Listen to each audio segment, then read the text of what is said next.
children, in the last class we discussed how we breathe, right? Today we will learn what do we breathe out. Shall we start? Before starting that, we have a small activity. That is activity 10.6. Take a small glass or plastic block or plastic bottle. Make a hole in its lid and fix it to the bottle. Pour some freshly prepared lime water in the bottle. And then insert a plastic straw through the hole of the lid in such a way that it dips in the lime water. Now blow it gently through the straw for few times. Then check is there any change in the appearance of lime water or not. Now you are aware that air we inhale or exhale is a mixture of gases. What do we exhale? Do we exhale only carbon dioxide or a mixture of gases along with it? You must have also observed that if you exhale on a mirror, a film of moist appears on its surface. From where do these droplets come? Have you observed any time? During exhale, we breathe out carbon dioxide along with the moist. That means presence of water droplets. Children, let us learn breathing in other animals. Animals such as elephants, lion, cow, goats, etc. they have lungs in their chest cavity like humans. How do these animals breathe? They have a chest cavity like in human beings. Then what about insects? How do these organisms breathe? Do they also have lungs? Let us find out. For example, if you consider cockroach. Cockroach is a small insect. Cockroach has small openings on the sides of its body. And not only cockroach, other insects also have similar openings.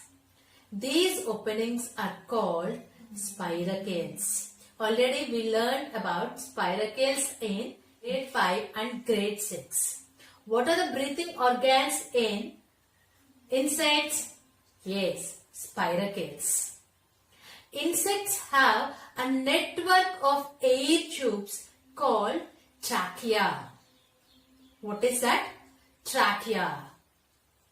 This trachea helps in gas exchange. Oxygen-rich air rushes through spiracles into the trachea tubes and diffuse into the body tissues and reaches every cell of the body. Similarly, carbon dioxide from cells goes into the trachea tubes and moves out through spiracles. These air tubes or trachea are found only in insects and not in any other group of animals. Clear, children?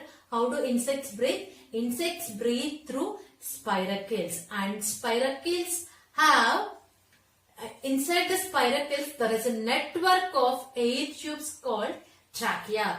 Through this trachea the gases exchange. Clear? Let us learn about earthworm. In the lower classes we learned that earthworms breathe through their moist skin.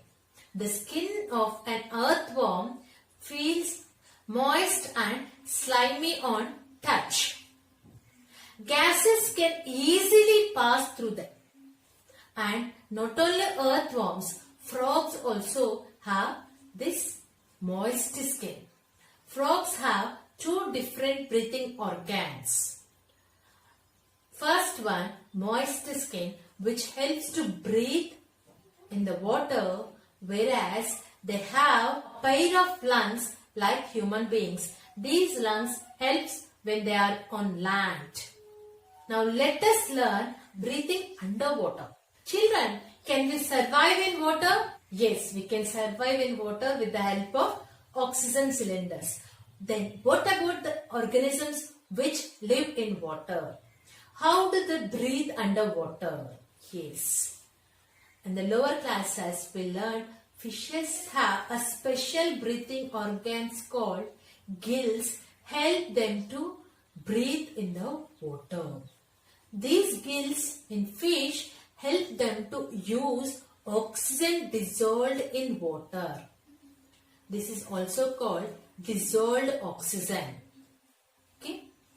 Gills are projections of the skin. These gills are well supplied with blood vessels for exchange of gases. How do fishes breathe? Yes, fishes breathe through gills. And the last topic, what is that?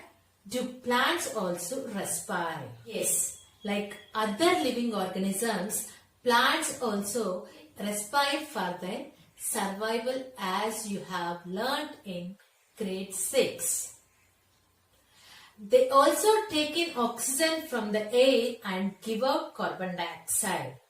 Right? What is that process? Yes, respiration. In the cells, oxygen is used to break down glucose into carbon dioxide and water as in the other organisms. In plants, each part can independently take in oxygen from the air and give out carbon dioxide. Right? And you have already learned in chapter 1 that is nutrition in plants, that the leaves of the plants have tiny pores called stomata for exchange of oxygen and carbon dioxide. Right? Like all other living cells of the plants, the root cells also need oxygen to generate energy. Roots take up air in the air space present between the soil particles. So, with this, we conclude that all living organisms need to respire to get the energy needed for their survival. Okay children, with this, we completed our lesson 3 in biology, that is respiration in organisms.